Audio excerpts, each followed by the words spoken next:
Hi, welcome to this week's edition of 26 Minutes With. It's the show that honors those who are leading, making an impact, and creating positive change on the planet or just locally. I'm your host, David Cohen, and I'm really pleased to have this week's guest with us. It's Jody Yaa Dunn. Jody is a culturally responsive social service professional. She's got a wealth of experience in team management and developing robust frontline service delivery models from a youth-centered lens. She has held positions, in early childhood, youth justice, and educational environments, and has extensive experience in Afrocentric program design, youth justice, and youth-led interventions. Jody Yaa Dunn began providing consulting services due to an ongoing request to lend her expertise in the areas of team building, needs assessment, grant writing, administrative and program design, and other foundational aspects of program management within the not-for-profit sector. There's an African proverb that states, if you want to go fast, go alone. If you want to go far, go together. And Jody Yaa Dunn believes community work must happen from a unified approach at all levels. And welcome, Jody. We're going to talk about youth justice and how we can improve the system and lessen the outside influences on our youth today. Jody, welcome to 26 Minutes With. It's a joy to have you today. Thank you. I'm happy to be here. Yeah. Wait till you get older like me, and you'll say, at my age, I'm happy to be anywhere, right? So, all right. So all kidding aside, it is a bit of a challenging topic we're taking on today. And my first question is, when it comes to the youth justice system, there's profiling of youth offenders. Where does this come from? What's the cultural bias that comes into play as far as the youth justice system goes and the profiling of youth offenders? Mm-hmm. So I guess I would start off with the reality that all of us have biases, and whether we're conscious to that reality and that fact or not, we all carry different biases around the folks around us that we interact with every day. A lot of that comes from systemic racism, which is definitely prevalent within Canada and within Canadian society. And so when we talk about why young people get connected to the justice system and where this targeting and profiling comes from, it often starts very early. And the thing is really looking at what, when people grow up within Canada, what are some of the ideas and belief systems that are introduced to them from when they're a child? And those belief systems carry with them into adulthood, into their professions, and it carries out in terms of how they interact with individuals. And so when we look at policing, how an officer may look at two young people on the street, whether it's a white male and a black male, may be very different immediately just based off of the biases that they're walking with, right? And so that's how targeting plays out, and that's really where it begins is in terms of the beliefs and the biases that we carry within ourselves on a day-to-day basis. And then that's further perpetuated within the various systems that we have to interact with, whether it's policing, the education system, our employment system, so on and so on. Yeah, and media, the news media. I have a background in broadcast journalism, and I really abhor the news media. I don't even think there's quality journalism any longer. So they paint a brush of fear. Yep. In their news reporting, if there's a crime, or even years ago, how they profiled the Jane Finch corridor as that's a bad area. It's youth at risk, and Exactly. And if that's what you're exposed to watching it, you're going to start to believe it, whether it's on a small level. Yep. Now it becomes like your imagination turns it into a big level. you know? Exactly. We've even seen that with when you look at sporting celebrations, right? Mhm. So when the Toronto Maple Leafs, when they get to the playoffs and they win, and you have majority of white participants out celebrating, it's, oh, they were boisterous, they were full of energy, and they got overexcited. But then when it changes and the majority of the population is racialized, the language is very different. Aggressive behavior, they were subordinate, they were very aggressive and violent, and the language right there is very, very obvious. Yeah. Yeah, and you look at the playoffs this year, and the young people of all shapes and sizes and colors are down at Maple Leaf Square out in the Yep. watching it, partying. Hmm. Kids were taking their shirts off in Yep. celebration, and it's like, hello, it's April, it's still cold. So you're right, there's that distinction, but there's also a history to the bias that dates back to the Underground Railroad here in Canada and slavery in the US. That as a culture, Black youth have been pigeonholed. In other words, you become what others see you are. If you hold someone to a higher standard, they're going to strive to achieve that level. But if you hold someone to a lower standard, they're going to achieve that level too. What's your take on that? 100%. Any comments on that, like on our history? Like, this is not just over the past year or 5 years or 10 years. This is For like sure. Yeah. years, like hundreds of years now. Well, when we look at anti-Black racism, I often get asked, what does that even mean, right? And anti-Black racism is a term that really speaks to the beliefs, the attitudes, the prejudice, the stereotypes, the discrimination that is directed at people of African descent, right? And those are held by individuals, by institutions, so on and so on. And working in youth justice, there's one thing that always really stands out to me. Often I'll have young people, I connect with them initially when they're first involved in the system and they're facing charges. And working with young people in justice, the focus for me has never been, are you guilty? What did you do or didn't do? That's really never been any of my concern, nor the concern of most folks that work within youth justice. What we really want to look at is, what led you up to this situation? What were some of the decisions that impacted the road that you ended up on? If you could go back and do things differently, what would you have done? Right. And really Mhm. encouraging that critical thinking. And there's something that always stands out to me, particularly with Black youth and Black males. And when they start to talk about their history, just going back from when they became a teenager, going back into their childhood, it often goes back to about grade 2 or grade 3. And they start to talk about their experience of going to school. And they'll say, you know what, I enjoyed school. And then around grade 3, I was labeled as a problem child. And this continued to follow them.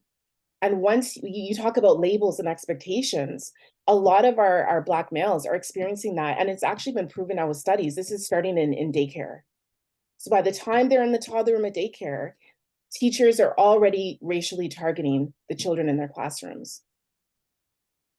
And so imagine for that young Black male, the lack of supports and resources, right? And this all leads up to eventually the involvement, as we know, within the justice system. And the stories they're believing about themselves, Yeah. rightly or wrongly, and then it's reinforced, and time and time again, one experience after another. I've been doing a lot of inner work this past 3 years. Mm. If you're, the early days of the pandemic where you're locked down, it's like, well, what am I going to do? Well, let's do some inner work. For sure. So our inner child, the beliefs and the patterns that we learned as an inner child, or as a child, Yeah. and the messages we got plague us well into our adulthood. Yeah. They still run us. Hmm. So how do we shift then? Like, well, actually, I'm going to ask this first. Hmm. What are these young boys and young girls Yeah. how do they feel about themselves? Like, is there self-love for, happening? Is there pride? Or is it like, don't like this. I don't like, being this color. I don't like being, what goes along with it. What's their that inner belief of themselves or feeling about themselves? Have you looked into that, Jody? For sure. So when I used to work at 311 Jarvis for an organization that did diversion programming. And so my role as a manager was often to complete initial intake with young people that were facing charges. And then I had a team of staff that worked very closely with young people around restorative justice principles. So again, not focusing so much on the guilty versus not, but focusing on how do we really look at some critical reflection, better decision making, and how do we hold ourselves together as a community around how we be accountable for actions that may have occurred, right? And a part of that intake process really involves the opportunity for young people to self-reflect on themselves. So not where do I, Jody, see you currently? What do I think your self-confidence is at? What do I think your struggles are? You tell me. You're in charge of yourself, and you're the expert in terms of your own being, right? And one of the basic questions I would often say is, what are your talents and skills? What do you enjoy doing? I would say 80% of the time I go, I don't know. Wow. I don't know, miss. What do you mean? I'd say, well, what are you good at? What is one thing that you say that you're excellent at? I'm not sure, right? And so how do we expect young people to move forward and make positive decisions for their life and set goals if they're not able to necessarily realize their own worth and the talents and the skills that they have in their toolkit, right? And the interesting thing was after working with young people, going through the program, we would do check-ins quarterly. And what we would find as they continued in the program, their level of their self-confidence would also improve. Oh, beautiful. The other thing that we would see is that they were able to name what we would consider pillars within their communities. So one thing that young people have always identified with me is mentorship is important. Yeah. I need people that I can connect with and reach out to. And a part of having that strong foundation and that wraparound approach from community is what really builds our self-worth. Yeah. And I think that's a really great place to look. And it's really sad when they can't even identify an interest or a like, or and with that, there's hopelessness. And when there's no hope, what else are you going to do? It's like it's probably anger and outrage and screw it, you just give up. Exactly. Yeah. Our school system is failing kids too, Jody, not just now, but for years and years. What does the minister of education need to hear that perhaps they're not hearing? That's a big question. I would say that it's multi-layered in terms of my opinion of what that would look like, right? I think the challenge is when we look at the education system, you have what happens at the front line. So what happens in our classrooms on a daily basis, the experiences that our young people impact for better, for worse, right? That can start when they go through the doors and how the administration interacts with them. So the secretaries, the VPs, the principals that are there that sometimes meet our students before they even get to the classroom, right? And then you have the interactions between student and teacher that occurs through the day. So that's one level. And what we find as organizations that work in the field is often teachers get it. They understand where the gaps are in education. They are willing, ready, making the changes that need to happen, but often they don't have that support at the top. And so it's fine and wonderful if we have policies that dictate what needs to happen. But if you don't have schools as a whole that are willing to change their entire culture around how they interact with one another, what mutual respect looks like between student and teacher and vice versa, it's very difficult to make those changes that are going to have a lasting impact.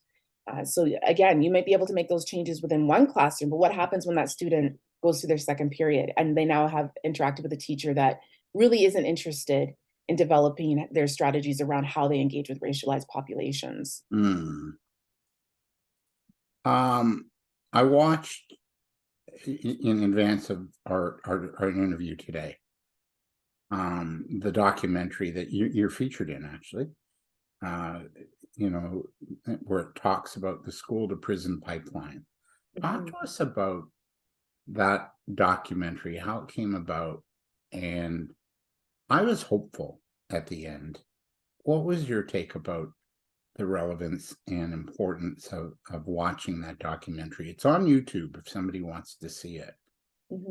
I've already posted it on my podcast feeds. Like I have a group on LinkedIn, and also I posted it on my Facebook page too for this podcast. But talk to us about that concept, prison to pipeline, and then sort of that hope that change can actually happen, like 100%.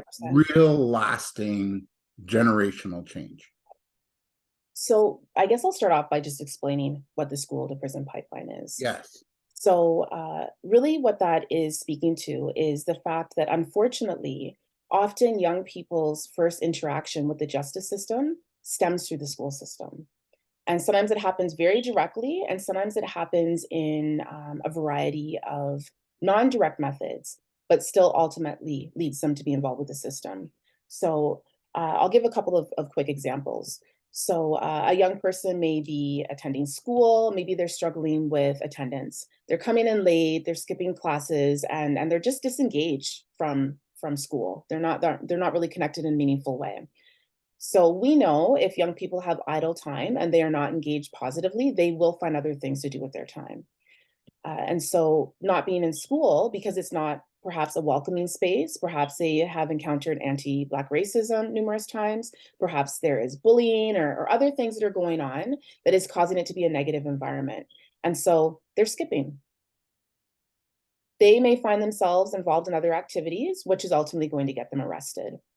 That's one example. A very direct example would be where a number of incidences that lead young people to the system, those acts happen on school property. So I'll give you an example. I had a young person that was facing charges. They were in gym class, in the gym, they were throwing dodgeballs around, joking around, having a great time. One of the dodgeballs that they were throwing around accidentally hit the teacher in the back of their head. Teacher called the principal down, the principal called the police. That young person was charged with assault. This was not something that was intentionally done. It wasn't malicious. It just was a complete accident. And so this young person has now faced charges within the school. Because they have been charged in the school, they're now not able to attend that school until the case is closed, which means that they're looking at being removed and attending another alternative school in the meantime. That may or may not be conducive to their learning needs, and they may not attend, right? So there's a number of different ways that this happens. And then we also see it at a policy level around suspensions and expulsions. And we know that Black students are being suspended and expelled at a much higher rate than their white counterparts. And so it's looking at what's happening systemically around our policies. What do we need to change and shift? How do we change our curriculum so that it's more conducive to students around learning and being meaningfully engaged? And how do we ensure that we're not creating spaces that directly open those doors to the justice system for students, right? So what happened with the documentary is that we were able to receive some funding through Heritage Canada, and it was focused on providing education around anti-Black racism. We did a study for 18 months across the province, connecting with Black students, their families, their supporters, so youth workers, teachers, so on and so on, and really hearing candidly, what are your experiences within the classroom? What are your experiences around the justice system? What we were looking at is not, is it happening? Because we don't need research to tell us that, we have that.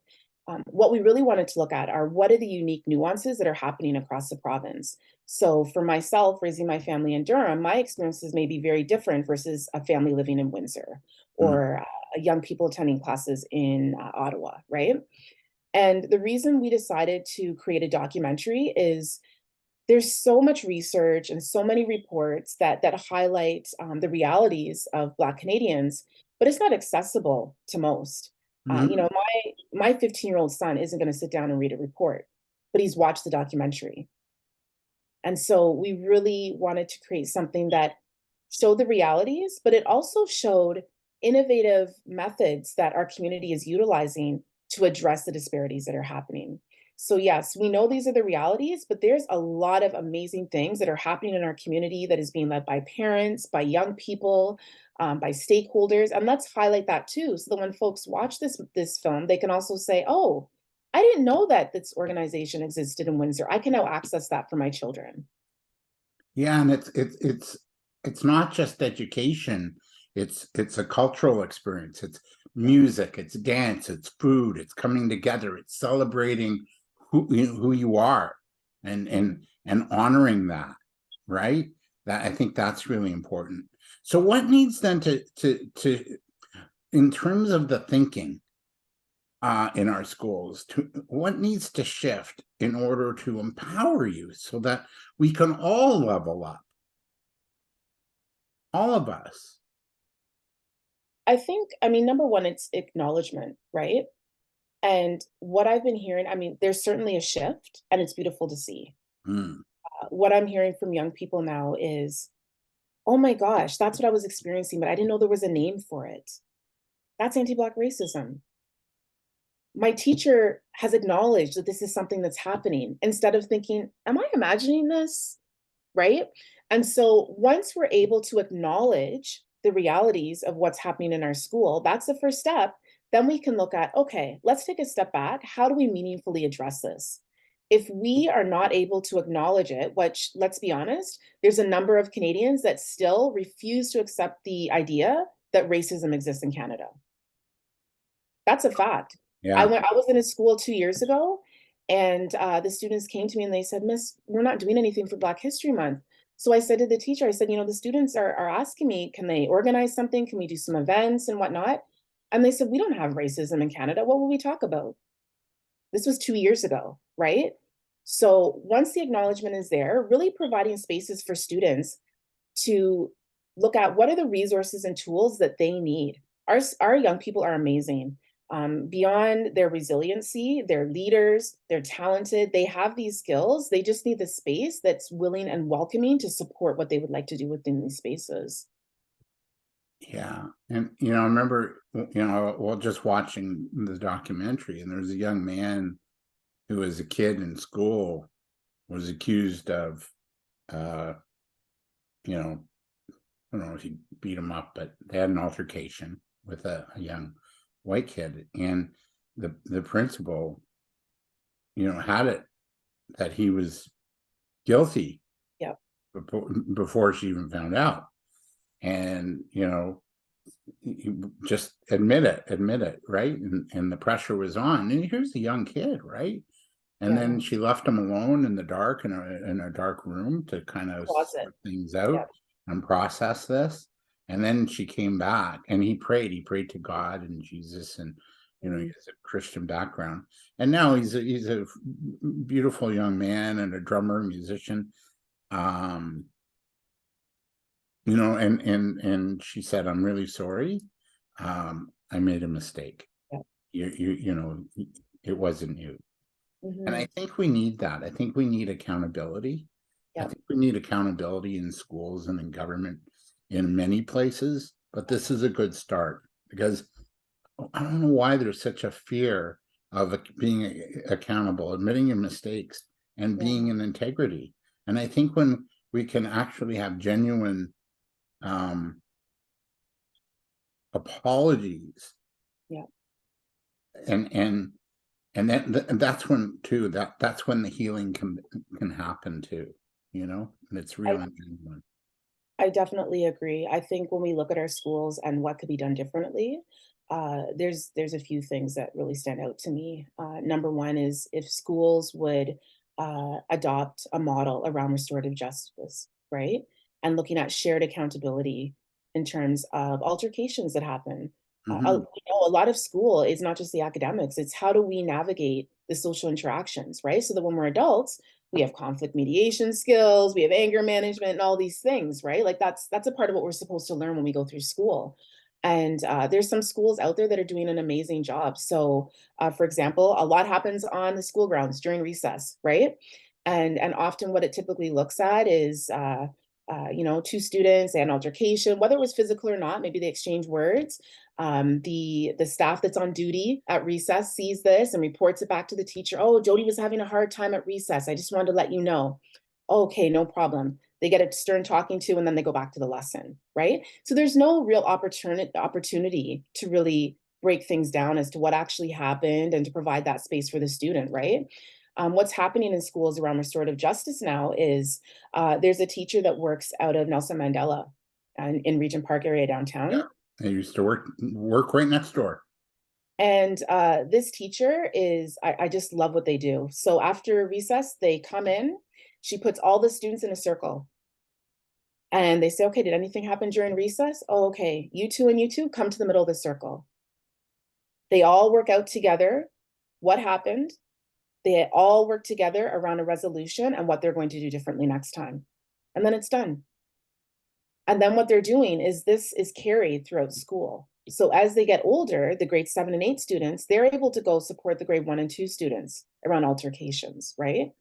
And it's such a beautiful model to see. If we could do things like that more consistently within our schools, that would go very far. Yes, and there's an organization, I forgot their name, out of Baltimore, two young guys. They were street thugs, and they teach, they go into schools and they teach mindfulness, meditation. Yes. Yeah. And there's been a huge decrease Yep. in violence and an increase in better Mhm. grades and increase in love and caring for one another in school. So yeah, that I think we really need to come together with new ideas and new thoughts and new ways of doing things, because it's just not working. And it's not working. Stats show that 1 in 22 Black youth get into the criminal justice system, as compared to 1 in 70 for Caucasian youth. That's staggering, Jody. Yep. Well, the other thing is too, I mean, it's not always about recreating the wheel, right? So there, like, for as somebody that's worked in the not-for-profit sector for quite a few years, Mm-hmm. uh, it's a matter of being able to collaborate with our schools. We know that our teachers are stretched, right? We know that the resources are not in our schools the way that they should be. And when we look at challenges around mental health and wellness, right? Around the number of students that are coming in facing poverty, meaning like they're not having breakfast before they're coming to school now. This is becoming more and more common. And so, how do we expect our students to click in when there's a number of supports that are required and the school is not able to accommodate, right? So what the other thing that we'd love to see is schools that are more willing to partner with their organizations, right? Coming in, we have social workers, there are organizations that are able to come in and do programming and wraparound supports to help ease off some of that pressure from teachers as well. But the challenge is that often the funding isn't there. And so how do we get the ear of our ministry to say, organizations are here. We already have these relationships with many of the students that are in your classroom, many of the students which you would consider hard to teach, right? So how do we access funding so we can work together around supporting our classrooms in a way that's going to be more manageable? Yeah, and extra support, social service support. Even the teachers, though, are having mental health issues and are stressed Yeah, and not 100%. enjoying it. There was one gentleman in the documentary School to Prison Pipeline that talked about, as a kid he wanted to be an airplane pilot, and he was guided to, well, that's not for you. Yeah. Right? Why would you consider that? Yeah, yeah. Why would you dream? And it's like, man, and the youth I teach with yes, Youth Employment Yeah. Services, and proudly for Mhm. years I have it right here. So this is my Oh, amazing. certificate way back when. Look at the year. Is it 2011? 2011, Yeah. 2012. So I think I started the year before mentoring. So I see a lot of young, Black youth, both men and women, coming to this youth entrepreneur program. You got to be, I think, 18 to 18 29. plus. Yeah. And what I'm amazed at is how they're so creative. They're into the arts and creativity and music and film and production and dance, and it's brilliant. And I think we really need to harness and work with strengths. Exactly. as opposed to saying, no, you can't be a pilot. You want to be a pilot? Let's Figure it go. out. Let's figure it out. Yeah. Yeah. And look at, you might not want to be a pilot as you get older, who knows, right?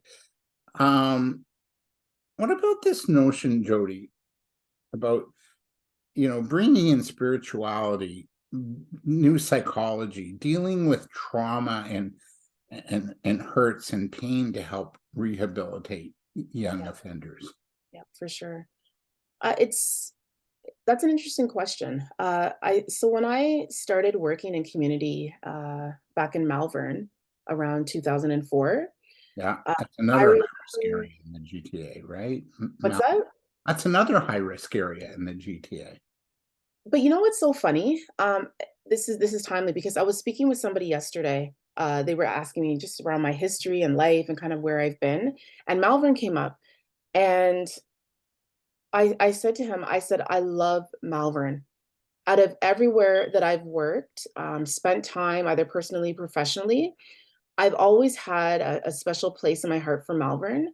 I remember when I started working there, I was very young. I was 24. I think I was probably one of the youngest managers in not for profit in the city. I didn't know what I was doing, but I figured it out, right?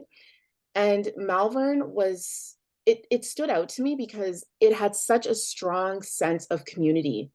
There was so much love and good energy, despite what was on the news and everything Mhm. else that was happening. One thing about Malvern is that their community was very, very strong, and there was so many community events and celebrations and so many positive things that were happening in Malvern at that time, but nobody ever heard about it, right? So working in Malvern then, uh, I remember specifically being told we are a multicultural space. We provide multicultural programming. We don't focus on any particular person, and we don't do spirituality. And I thought, okay, that's interesting. And they were very adamant about that. But that was quite common back then. And what unfortunately would happen is that, for many people, spirituality is a part of who they are. So Mhm. how do we meaningfully provide supports and resources when we're saying, okay, we'll take these 5 parts of you, but forget the spirituality, put that to the side. And even in terms of talking around multiculturalism, what would happen is that people's identities would actually get lost in that, right? So there's been a shift, which I'm so happy to see, where organizations are being very mindful around providing spaces for spirituality, providing spaces for mindfulness, for self-reflection, meditation, providing opportunities for young people to explore their spirituality, right, and to open those doors for different ideologies and things for them to explore, right? I think it's very important because it's a part of who we are. If a young person identifies that they're a spiritual person, then we also need to be able to provide opportunities for them to explore that. Yes, and it doesn't mean religious spirituality, That's right. but it's just a belief. We're always shy. Oh yeah, yeah, I believe in God. Well, even in a business, in my world, in the business world, Yeah. you don't really talk about it, but it's really my having worked with entrepreneurs and in Mhm. these various training programs over the years. Spirituality, most entrepreneurs have a belief in something larger than themselves, I would agree. and they need it's out of necessity. But Yeah. we're hearing like of Dr. Gabor Mate over the past 3 years talking about healing our trauma and the effects of trauma, Yeah. big T, little t, and Hmm. helping to really identify the pain and the sadness and the stories and the belief patterns that have taken shape and still have hold. And I think that's also important moving forward, to okay, let's heal our trauma, right? Doesn't 100%. mean doesn't mean it goes away. Doesn't mean that kid who encountered the principal and left in a dark room by himself, that's always going to be there. But we don't have to carry that with us.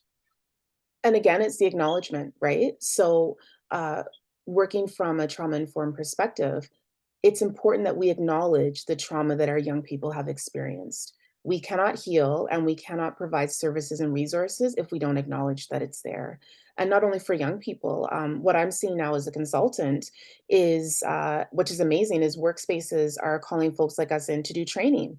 How do we create a trauma-informed workplace so that our staff feel supported and that they're able to excel in the work that they do? Exactly. Because if you don't address it, and if you carry on these, these really these horrible experiences and behaviors and cultural biases and Mm, standards, and if this just keeps on going and going, we'll never heal. yeah, Yeah, we need to be real with where we're at, and then okay, let's move on. Let's create, a new environment, a new way of being, so that we don't have to keep on going through this. mhm. And I think too, what you're saying, Jody, is if you don't have hope, and you don't have hope that I can be a pilot, or I can, Exactly. don't have to experience cultural bias, or I don't have to be, experience, a school system where people aren't really, maybe they're not trained, or they don't have the time to really tend to things. Yeah, If you lack hope, that anger it's got nowhere to go but, yeah. to end up in the youth justice system. For sure, and that's why we see, some of the serious crimes that occur because, there's no sense of hopelessness, right? Yeah. I've worked with some young people that said, "Miss, I never thought I'd see my 18th birthday." Like, that was not something that I could even imagine based off of their circumstances and watching their peers lose their lives, right? Wow, we're with Jody Yaa Dunn. We're talking youth justice, and also how we can shift and make it a better place for our young of all shapes, sizes, colors, races, to have hope and to get along and to be empowered. Kind of my last question here for our 26 minutes. We've probably gone a couple minutes over. But it's good. It's a good conversation. How can we effectively also to prevent youth involvement in criminal activities? For example, how do we keep the outside criminal element or activity away from our kids? Because I think that's something that needs to be looked at too. So if you're like a young kid and you drop out of school, or you're not going and you're hanging around the mall, or you know places where you shouldn't, you can get really influenced by that outside criminal element For and sure. be promised, like, the bling bling monies, all that stuff, Yeah. right? I think, it's so a lot of times when, things happen, I'm thinking particularly within the media, right? So something happens, perhaps there's a shooting or there's, some other incident that involves young people, right? Mm, Quite terrible, some of the things that have happened. And mm-hmm. I'll go to the comments and I'll think, yep, that's the typical response. Where was the parents? How did they let this happen? Why was the young person running the streets in the first place? Why was the kid even out at 9 at night? And it's frustrating for me to read that information, because it's such a narrow-minded answer to what's going on, right? And working with young people that have been justice involved, there's so many parents that have done the most. They might have 4 children, and 3 have had 0 run-ins with the law. They're in university, they've kind of just done this straight and narrow path, right? No major challenges. And then they have 1 child that has just decided to make very different decisions based off of who they've interacted with and everything else. So I wouldn't necessarily say that you're able to protect your child from the realities of the world, especially now with um, internet and just the level of access that young people and children have to what's going on around them, right? It's more so looking at how do you instill core values within your child around having a very firm sense of identity, meaning they understand who they are, they know where they've come from, they know where they're going, they understand their skills, the resources that they need to get there. Those things are very important for young people to have. And that doesn't start when they're 12. We need to start that when they're 2, when they're, and that carries with them. But then the other thing too is looking at the resources. And that can be done. It's not only the government's responsibility. We have a responsibility as a community, right? Yes. So I'm a parent. I have 4 children. I live across the street from the high school. It is not unusual at lunchtime for there to be 20 young people in my living room. And I'm okay with that. Sometimes I have to go down and say, guys, keep it down. I'm working. I'm online today. I Yeah, have an you're doing a interview. podcast interview. Exactly. And I actually said, I'm going to be online today. You got to be extra quiet. But I would much rather have them here for 45 minutes than across the street at the plaza where there tends to be fights almost every day of the week. Right? So yes, the government is definitely responsible to provide funding for after-school programs, in-school resources, weekend engagements, sports programs, all of these things, 100%. But we as a community also have to take that responsibility. Yeah, I agree. Because that criminal sort of element from outside, It's very strong. it's very strong. It's very alluring, like pretty attractive. So Oh, for like, sure. I remember one young gentleman that I was mentoring who had a few times in jail Yep. and run-ins and broke his bail, back, you know what he did? He went outside his building, apartment for a cigarette. And the police were there and said, "Oh, you broke your bail." So back to court, big money system that is. You know, and I remember working because he had an interest in music, and I wanted to connect him with a music producer to do some maybe intern work, right? Anyway, he ended up back in jail again, and in meeting him, he said, I'm actually addicted to it. There's like a little bit of a high. There's an adrenaline rush. Yeah, for sure. So it was that it was really hard to sort of pull him away from that life. But yeah, I trust that he's okay. It's been years since I've spoken to And him. it's being comfortable, right? So even though, I mean, think of ourselves, we all put ourselves in situations or stay in situations, not because we know it's good for us, but because it's comfortable, right? And Yeah. it gives us a sense of consistency. So Yeah, it could be a bad marriage, it could be a bad work experience, right? A yeah. bad boss. And Yeah, sometimes folks have said, it's less stressful for me. If I'm out here, I have to think about, okay, I need to get this job, I need to fend for this person, I need to provide for this and that, and what inside, it's almost like a vacation. And I don't mean that in a joking way. I'm meaning it to say that sometimes folks are living in such impoverished, stressful situations that imagine going in the bin for a little while is a mental break, right? I think let's end this on that note, and we're Mhm. gonna have our deeper dive next. For sure. Jody, I want to thank you for this.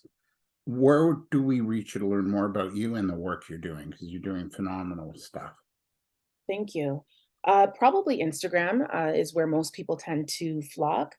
My Instagram is Jody_Yaa, JODY_YAA. And then, of course, I always accept the old-fashioned email, which is info@jodyyaconsulting.com. I really appreciate this. That puts a wrap on this edition of 26 Minutes with our guest this week. Has been Jody Yaa Dunn. Stay with us, click below because we're going to have a deeper dive next if you want more information. I'm your host, David Cohen, and this is a show that is about leaders, impact makers, and those willing to risk to bring forth positive change on the planet. And Jody's that kind of person. So stay with us. Our deeper dive is next. Just click below and you can listen to that next. Until next week, have a great week.